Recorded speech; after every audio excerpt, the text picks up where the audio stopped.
kas sellest siis ei piisa? Jah, sellest piisab küll, vastas ta naeratades. Sellest piisab igaveseks.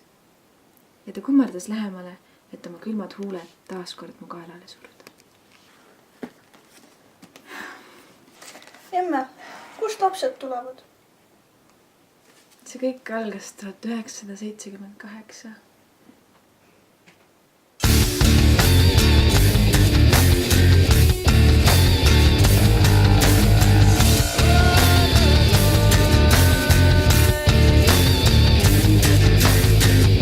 Aber einmal nach die Zeit sich. Ma ei jõua enam. Äkki on mingi muu viis, kuidas lapsi saada? Peaks professionaalselt läbi otsima võib-olla. Ma ei usu, et prostituudid aitab praegu. Mõtlen arsti. Ma uurisin seda asja ja peaks talle helistama.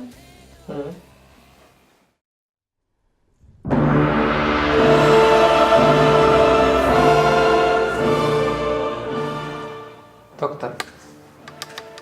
Tere. Tere. Me tahame last saada, aga me ei jõua enam seksi. Et siis kunstlik villustamine. Jah. Selleks on teil 3 võimalust.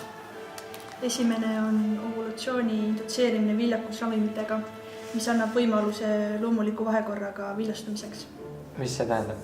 See tähendab seda, et munasarju stimuleeritakse 2-3 munarakku tootma. Sellisel puhul on tähtis vahekorra õige ajastamine. Ja mis see tõenäosus on? 15-25%. Okei. Teine võimalus on emaka sisene viljastamine. See toimib nii loomuliku kui ka indutseeritud ovulatsiooniga. Ovulatsiooni toimimise ajal võetakse mehelt spermaproov. See töödeldakse ja viiakse peenikese kateetri abil emakasse. See on siiski. Ja selle tõenäosus on umbes 15% ühe tsükli kohta. Aga juhul, kui me oleme üle 35 aastased? Siis on selle tõenäosus üsna madal ja tuleks teha kehaväline viljastamine. Mis see tähendab? Protseduur viiakse läbi enamasti siis, kui munajuhad on kahjustatud või viljatuse põhjus on teadmata. Oodatava ovulatsiooni ajal kogutakse naiselt munarakud ja samal päeval annab mees spermaproovi. Katseklaasis viiakse need muna- ja seemnerakud kokku ja mõne päeva pärast siirdatakse viljastatud munarakud tagasi emakasse. Nii siirdatakse umbes 3 tükki. Miks 3? Sellepärast, et umbes 1 embra 6 areneb edasi lapseks.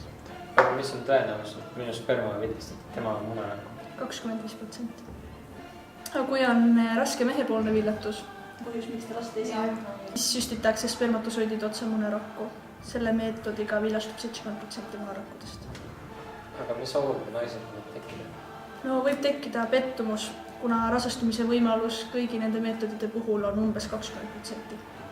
Ja 1-2% naistest võib tekkida ka munasarjade hüperstimulatsiooni sündroomi raske vorm, mis siis tähendab kudede tuuset. Ja see kirjeldatud tüsistus vajab tingimata haiglaravi. Ja samuti on leitud ka, et see võib suurendada munasarja vähiriski. Ma olen telekas näinud, et mitmikuid tekib vist palju. Kas see on tõsi? Jah, see võimalus on umbes 30%.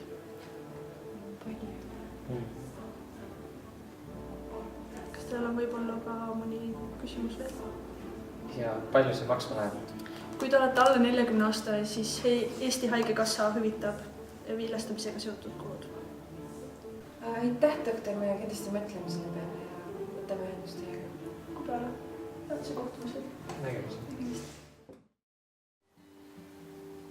Would you save my soul tonight? Ongi väga pissi. Would you tremble if I touched your lips? Or would you laugh? Oh, please tell me this. Now would you die for the one you love? Hold me in your arms tonight. I can be your hero, baby.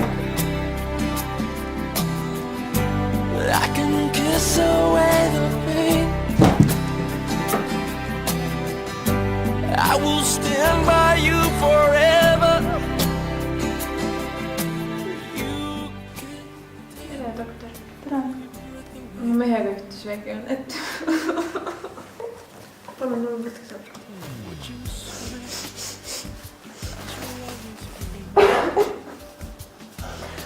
aga mina olen hüvast. Muidugi. Aga teie testi tulemused tulid just. Tuleb välja, et mitte teie mees. Eksmees. nakkuda rahus. Jah. Ei olnud Villetu, vaid kahjuks teie. Aga pole hullu, ole hullu. On ka teisi võimalusi, kuidas te saaksite ikkagi lapse. Kõik need protseduurid, millest ma teile enne rääkisin, neid kõiki saab teha ka doonori munarakuga. I will stand by you forever.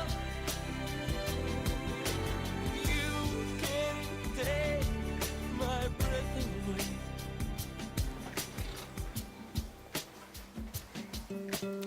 ja nii see kõik käibki.